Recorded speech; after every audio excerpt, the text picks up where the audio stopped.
All right, what is going on? Welcome back. We are on step 14. Okay, so now we're talking about how you are going to get paid. All right, so these first 14 steps are the main steps of the series. I'll continue on, and I'm going to be following up with more stuff on follow-up and building this thing out. So don't worry, we're going to be digging deep into everything you possibly need to turn this into a real freaking business, guys. All right, so how to get paid, and if you haven't yet, freewholesalingstuff.com. I know before it was freecoldcallingscript.com. You can still go there, same thing, but we changed it to freewholesalingstuff.com because we added more stuff than just a cold calling script. You got the contracts, the cold calling script, and then overcoming the objection script. So we just changed that. It'll still go there if you type in free cold calling script. But freewholesalingstuff.com, if you don't have that, you definitely want it, right? That cold calling script, guys, is insane. All right, so let's get into it. What are the keys? And I'm going to take you onto my screen here in a couple minutes, and I'm going to show you, go over an overview of like how you need to handle the transaction, all right, to make sure it closes. But I'm going to hit on a few key things right here, these 6 key things that you really need to understand and stay focused on throughout the process of getting the deal closed, okay? Which ultimately means you getting freaking paid. So pay attention for sure, all right? Communication. Communication with the buyer, the seller, and the title company. You should stay in communication with all 3, because guess what? With the seller, as far as they're concerned, like, you're the one that put their house under contract. You're the one that is responsible to communicate with them and make sure the transaction goes through. That's going to obviously, you know, if you don't do that, that's going to, the deal could fall through, right? The seller could try to back out. The seller could say, hey, you know, I haven't talked to this person, yada, yada, yada. And, you know, it's going to help with your trust and credibility that you're building in the marketplace where you're doing deals at, okay? Whether it's virtual, whatever, like, you still want to build a brand within those markets, okay? So this is going to be very helpful. And, you know, the same with the buyer, right? So you want to make sure that as far as the buyer is concerned, guess what? They're buying that deal from you in a sense, right? Like, they're dealing with you. They're not dealing with the seller. So they need a point of contact other than the title company. That is going to be you, all right? So you got to stay in communication with the seller, with the buyer, and then also the title company, okay? So you technically hired the title company by giving them the contract with the seller to get it closed out. They are essentially working for you, so you also need to be in steady communication with them, and that is critical in case anything happens, pops up. That way you can jump all over, and we talk about that at the bottom.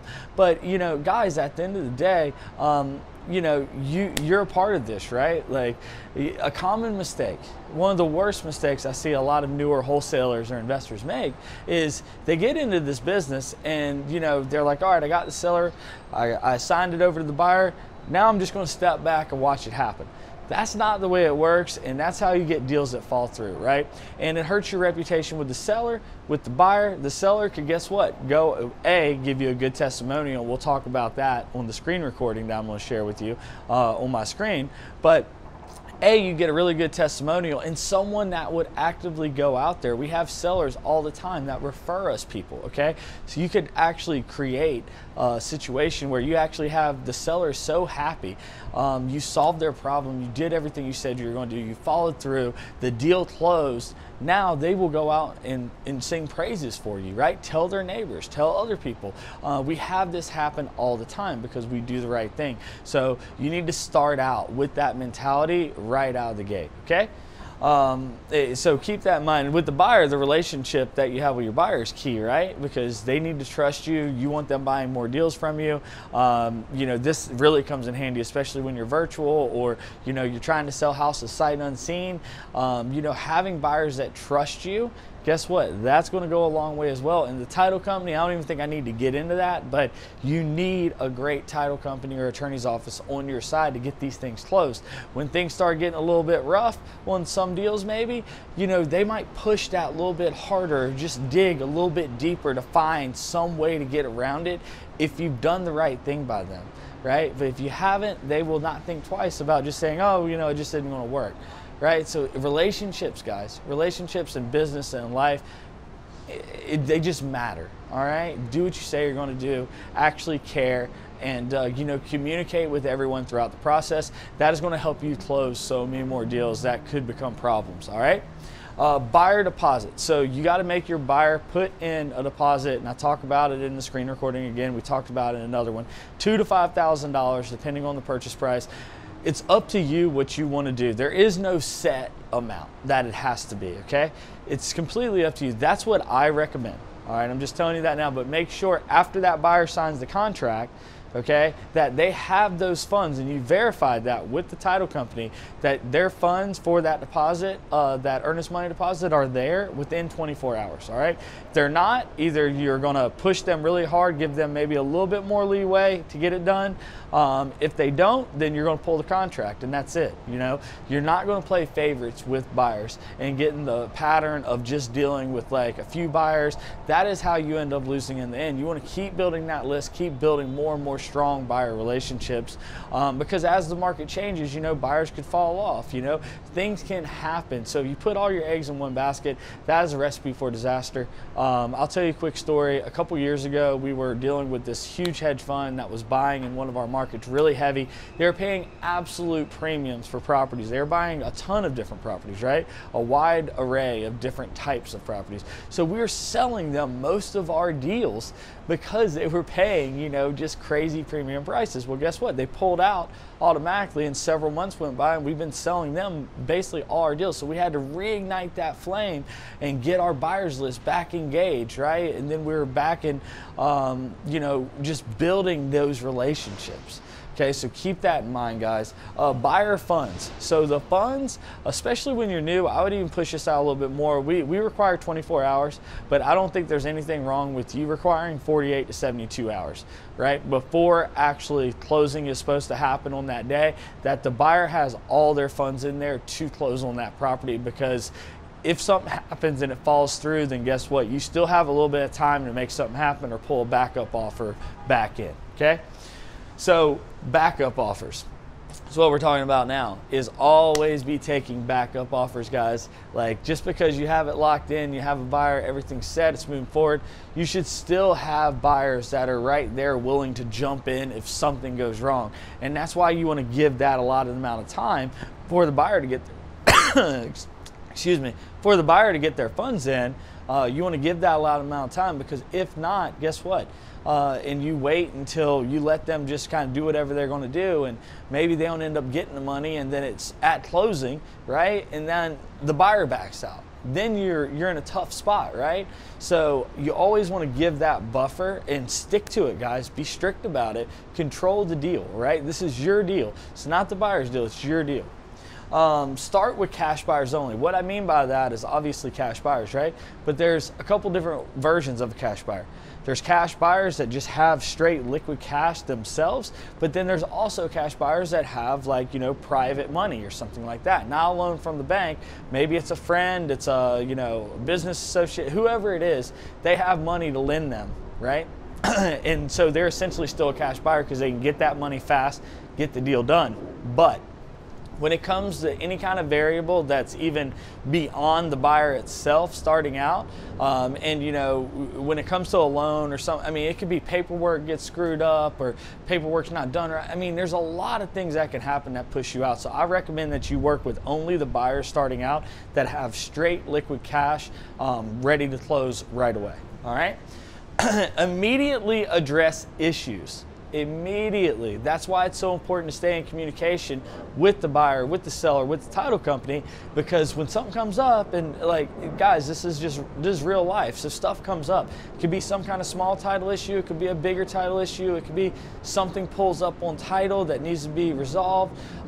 You know, whatever it is. But if you're communicating consistently with everybody, then you're going to know as soon as something like this happens, and then you can jump on it, try to address it, and just crush it, right? And get rid of it and keep moving towards that check. So what we're going to do now is I'm going to take you onto my screen and just walk you through some points that will be helpful for you, and we'll be right back. Let's get right into it. Okay, so you got the contract now. What So what we do, and remember guys, we've been doing this a long time, so we already have a really strong buyers list and everything, but when we're doing it virtually, we do a lot of texting realtors, right? We pull those realtors out of REI Automator. I'll touch on that in a second, but what we do first is we put together a marketing flyer. You can Google examples, or I can send you one of ours, and I know I just did one on TikTok that shows you what that flyer looks like as well. But then we pull our buyers from REI Automator, and it was funny, before Sean Terry became a partner with me in REI Automator. He was testing it out and he got a deal. So he sent out the deal. He pulled a radius around the property within REI Automator on the app, pulled the cash buyers, skip traced them, reached out to them, and then he literally sold that deal within, I think it was like 5 or 10 minutes, and made 20, 30 grand. It was crazy. He was blown away by that. I mean, it's a powerful, powerful tool. So we pull buyers from REI Automator, even though we already have a list, because we're always trying to bring on new buyers. Now, make sure you have a way for new buyers to sign up for the list and use it in the marketing. So all the different ways that we talk about on here about how you can find buyers, market to buyers, just make sure that you are always prompting them to join your list in some way. Whether that is, coming back to you, and if you sent, you put something on social media, whatever, and, just prompt in there, hey, DM me, message me, whatever, with your email if you want to see more deals like this, okay? So always be building your list, because as the market cycles, like when you're in a high market, you're going to have more of your fix and flippers. When you're in a down market, you're going to have more of your buy and hold investors that are looking for passive income, for rentals, that, a lot of the people that bought back during the crash that, really are crushing it now as far as wealth-wise. They're like, look, I'm going to wait until that dips back down again to start buying. So the buyers are always going to cycle. The list is, you're always going to want to be building your list, is my point, okay? So start marketing the deal. Leverage your feedback that you get on the deal.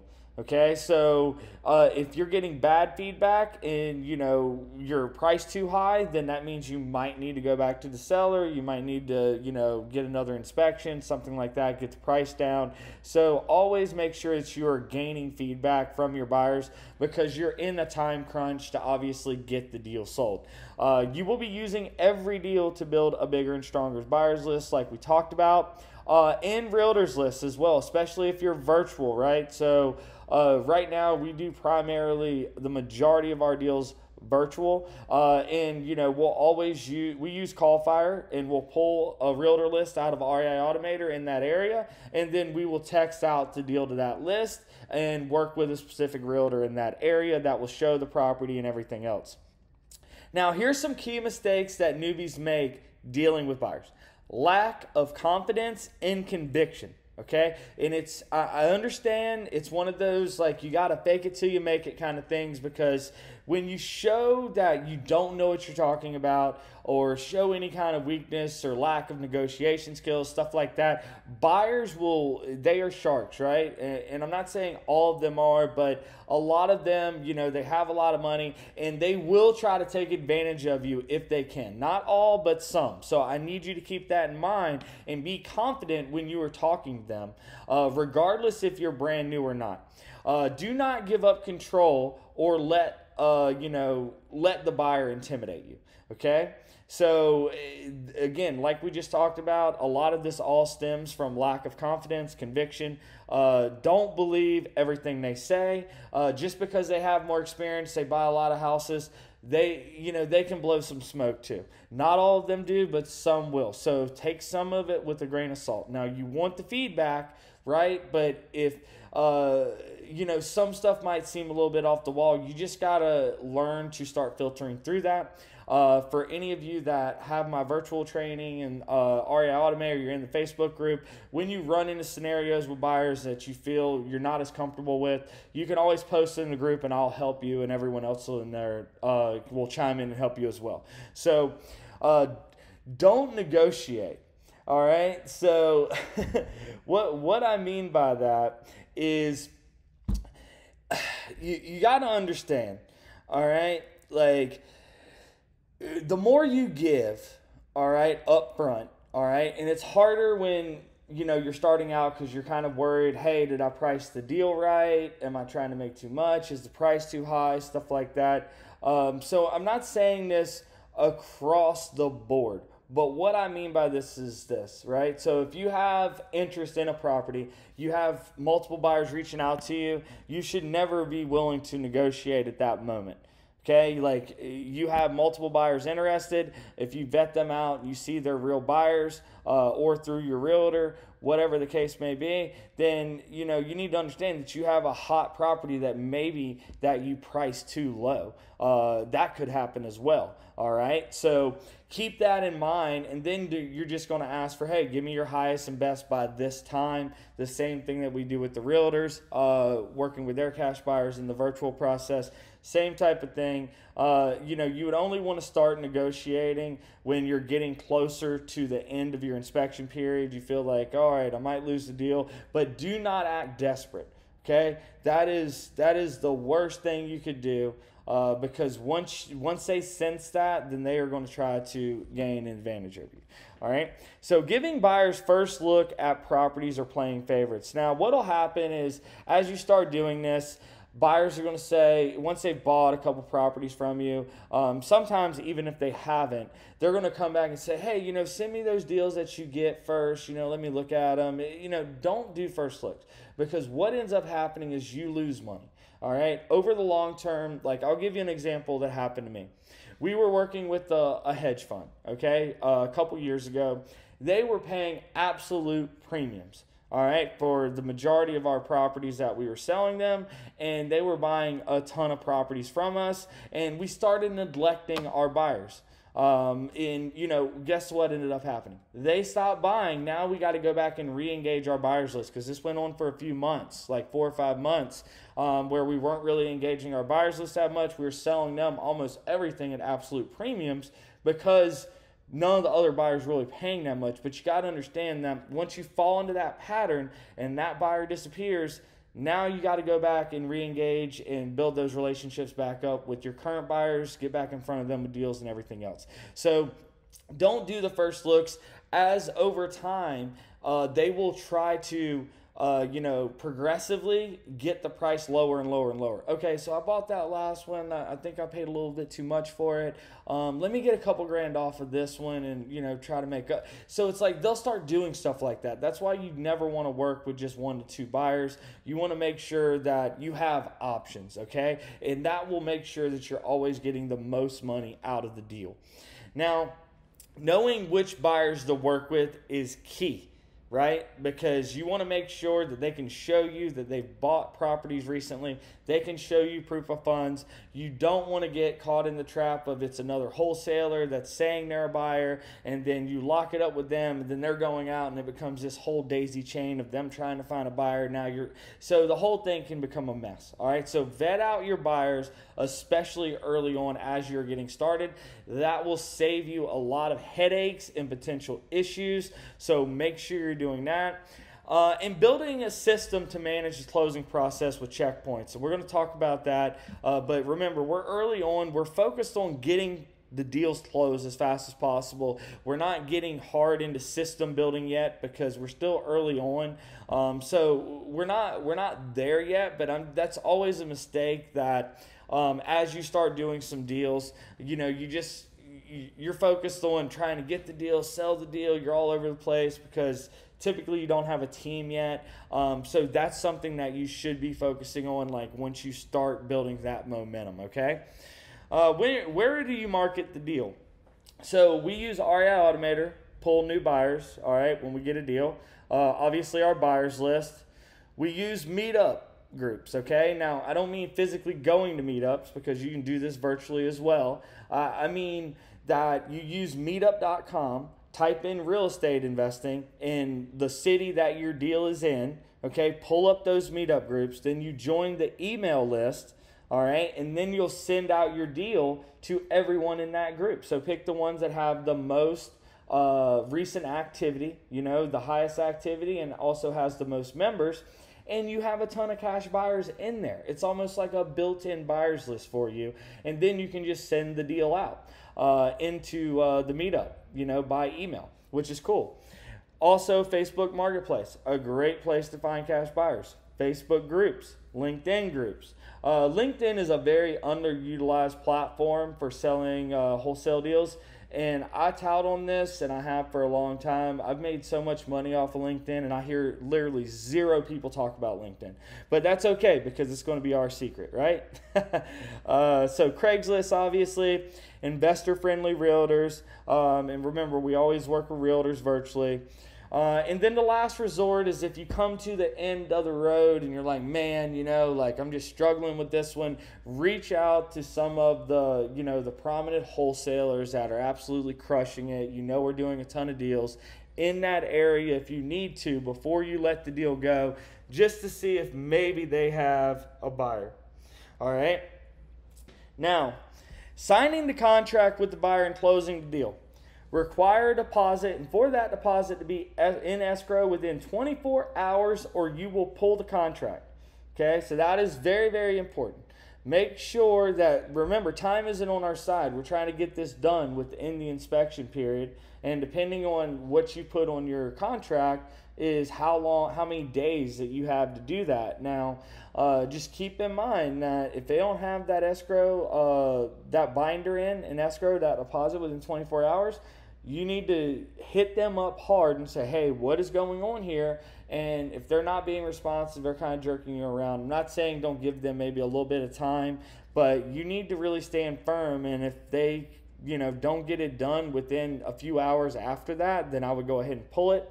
And that's why it's always important to take backup offers. Always, always take backup offers, all right? Require all funds, okay, for the entire purchase of the property to be in escrow 24 hours prior to closing.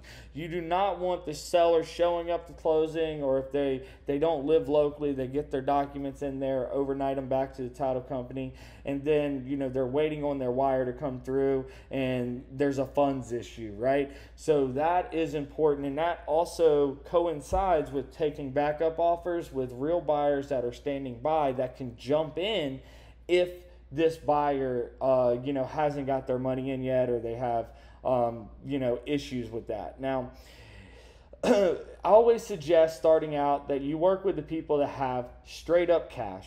Now, we sell a lot to people that use private money, no bank loans or anything like that, but we do sell to some buyers that have private money, which is fine. But at the same time, when you're starting out, and there's unknowns there, these buyers you don't have relationships with yet and everything else, then you don't want to risk it. All right, so just try to make sure that you're working with buyers that actually have the cash. That will make your life a lot easier, just like I just talked about right here. So require proof of funds, loan approval. If you do work with someone that is using private money, like actually get a formal approval, not just something that you could print off the internet. Be careful of that as well. So stay in consistent communication with the seller, the buyer, and the title company to facilitate a smooth closing. Remember, you're in control of this deal. This is your deal. So this isn't something that you just want to pass on.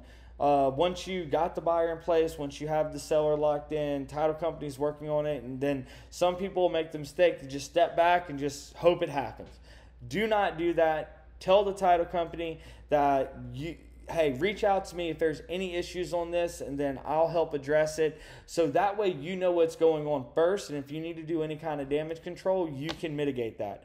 Right? You can jump in there and handle it, and you don't have to worry about the title company doing it and doing it the wrong way, and risking something going wrong with the deal, already worse than it could be, right? So make sure that you stay in control of the transaction. That's why people that are doing a ton of business, like me, a lot of other people, we have full-time transaction coordinators that just manage like a lot of the closing process, dealing with the seller, dealing with the buyers to make sure everything goes smooth. So keep that in mind. Now, immediately address any issues that arise. This is critical. You do not want to let this go. If you have a big issue or a title issue, something that comes up, a lien that the seller didn't know about, do whatever you can to help them get this solved and keep the deal moving forward.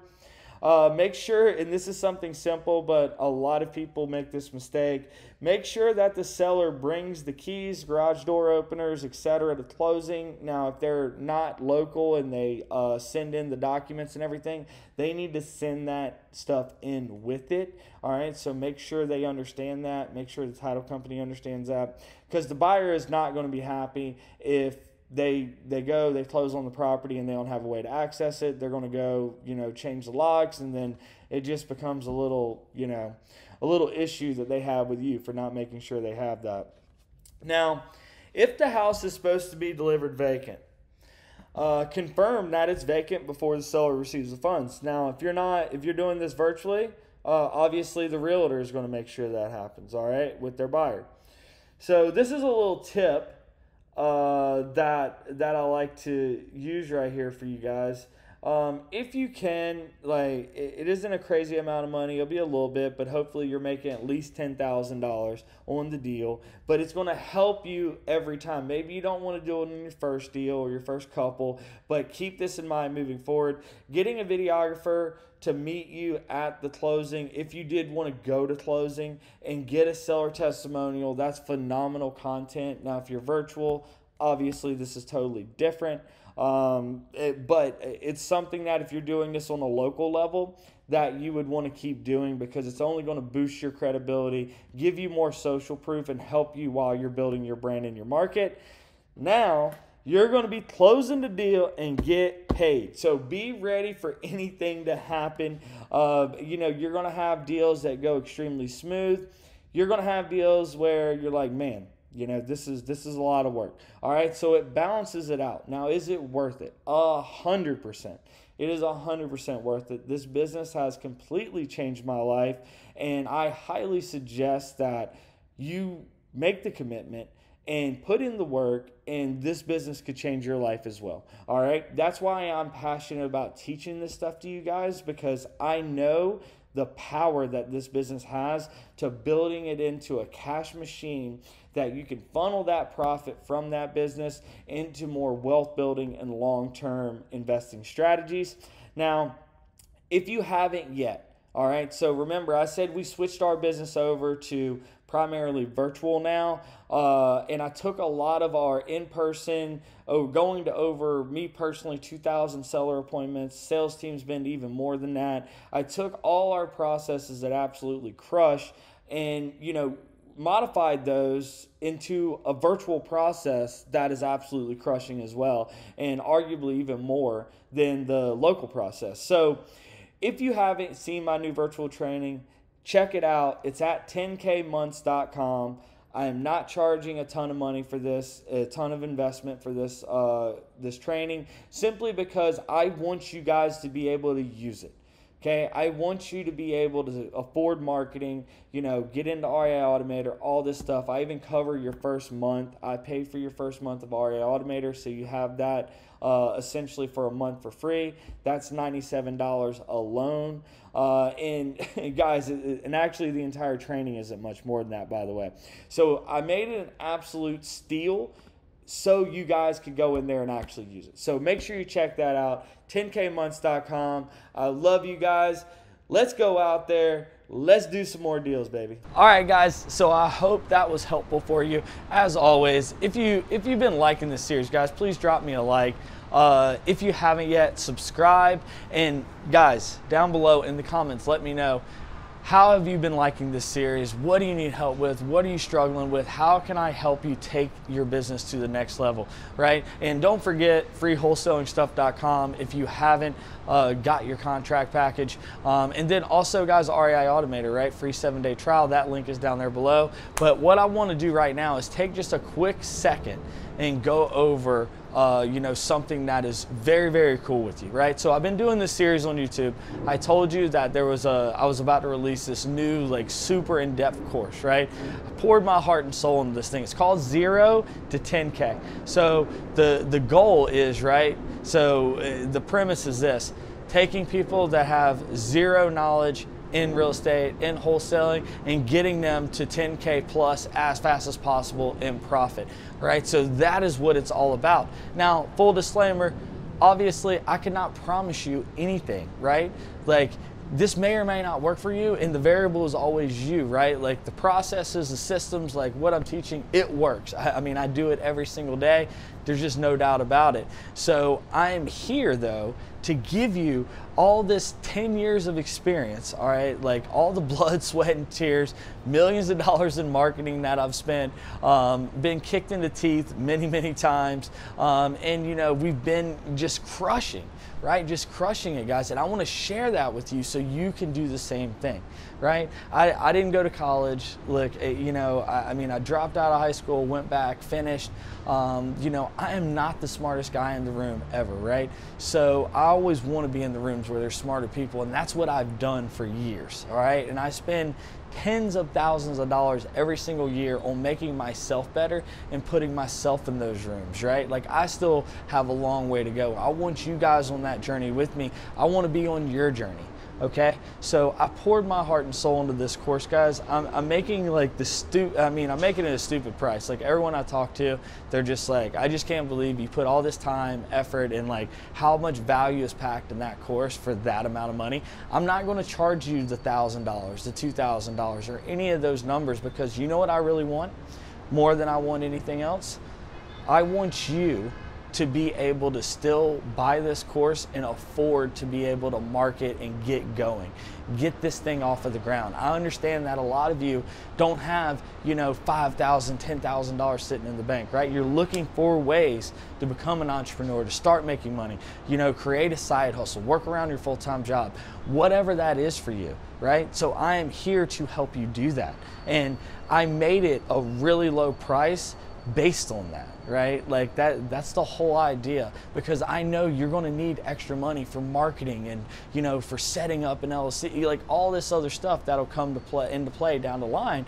That's what you're going to really, like, be able to, that's how you're going to be able to make money, right? Is marketing, actually out there doing the business. So I didn't want to put a cash strain on you from marketing and stuff like that by trying to charge you $1,000, $2,000 for the course.